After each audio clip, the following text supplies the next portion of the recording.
تو میرے محترم ناظرین، یہ جس گوشت اور چربی کی بات ہو رہی ہے، گوشت اور چربی کا وہ دے کر ان کو جھلک دے کر ان کو بلایا جاتا تھا، یہ عبداللہ بن جدعان چلاتا تھا یہ چکلا مکے میں۔ ابو بکر کے قبیلے کا جو بزرگ تھا ان کا چکلا تھا، ابو بکر کے والد اس چکلے میں یہ ملازم تھے۔ ایک شیعہ رافضی حسن العیاری کہہ رہا ہے کہ ابو بکر رضی اللہ تعالی عنہ کا باپ بدکاری کا اڈا چلاتا تھا اور وہ اڈا عبداللہ بن جدعان کا تھا جس کے ہاں یہ ملازم تھا، اور تاریخ کی کچھ کتابوں کے حوالے دے رہا ہے، زمانہ جاہلیت کی بات ہے۔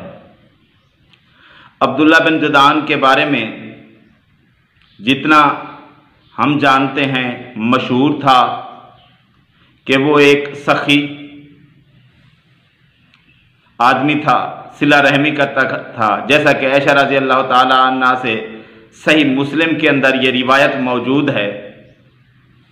کہ نبی صلی اللہ علیہ وآلہ وسلم سے آپ رضی اللہ تعالی عنہ نے پوچھا کہ ابن جدعان کا کیا ہوگا، کہ وہ سخی تھا، صلہ رحمی کرتا تھا،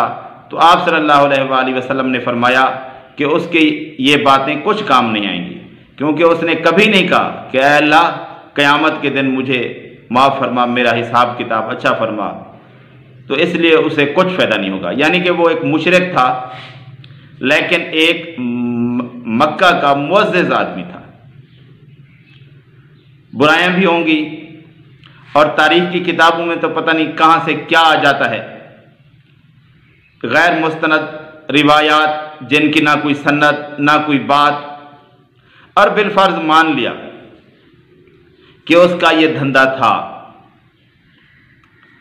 تو یہ زمانہ جاہلیت کی بات ہے، وہ تو مشرک مرا۔ لیکن ابو بکر رضی اللہ تعالی عنہ کا باپ ابو قحافہ رضی اللہ تعالی عنہ وہ مسلمان ہوا، اور اس کی جو بھی خطائیں تھیں، جو بھی کوتاہیاں تھیں،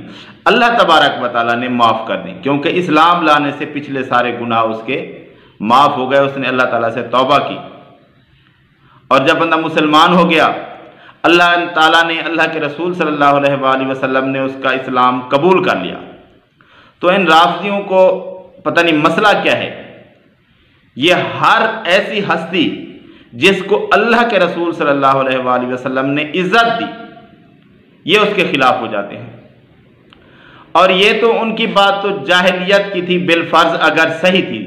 ایسے ہوتا تھا، اور تمہارے ہاں پر تو ابھی تک ہوتا ہے، اپنے گھر میں جا کر چیک کرو، تمہارے ہاں تو ابھی گھروں میں تمہارے بدکاری کے اڈے ہیں جو کہ چل رہے ہیں، نہیں یقین؟ گھر جا کر چیک کرو، تمہیں خود بھی معلوم ہے، متع ہے نا شیعہ مسلک میں، شیعہ دین میں متع ایک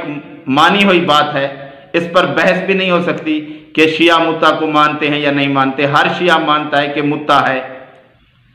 اور اللہ کے رسول صلی اللہ علیہ وآلہ وسلم نے اسے منع کیا۔ کہیں گے کہ نہیں یہ ہے، تو جس طرح تمہارے ہاں متع ہے تم جائز سمجھتے ہو، اسی طرح زمانہ جاہلیت میں کافی سارے طریقہ کار تھے جو اس وقت معزز لوگوں کے ہاں جس طرح چلتے تھے وہ معززین کرتے تھے، اور جو غلاموں میں جائز تھے وہ غلاموں میں ہوتے تھے۔ تو نبی صلی اللہ علیہ وآلہ وسلم نے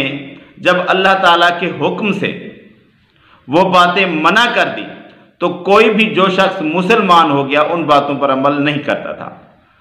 تو جو ان کی پہلے کی باتیں تھیں وہ تو ختم ہو گئی کیونکہ وہ اسلام لے آئے، اور تمہاری بات متع جو کہ اللہ تعالیٰ نے نبی صلی اللہ علیہ وآلہ وسلم کے ذریعے منع فرما دی، تم تو ابھی تک اس پر قائم ہو، تمہارے ہاں تو ابھی تک یہ اڈے چل رہے ہیں، وہ تو بات زمانہ جاہلیت کی تھی، اپنے گھر کو سنبھالو، یہ تو ابھی تک ہو رہا ہے، تم کہاں سے غیرت مند ہو گئے ایسی باتیں کرنے والے جن کے ہاں ابھی تک یہ کام ہو رہا ہے۔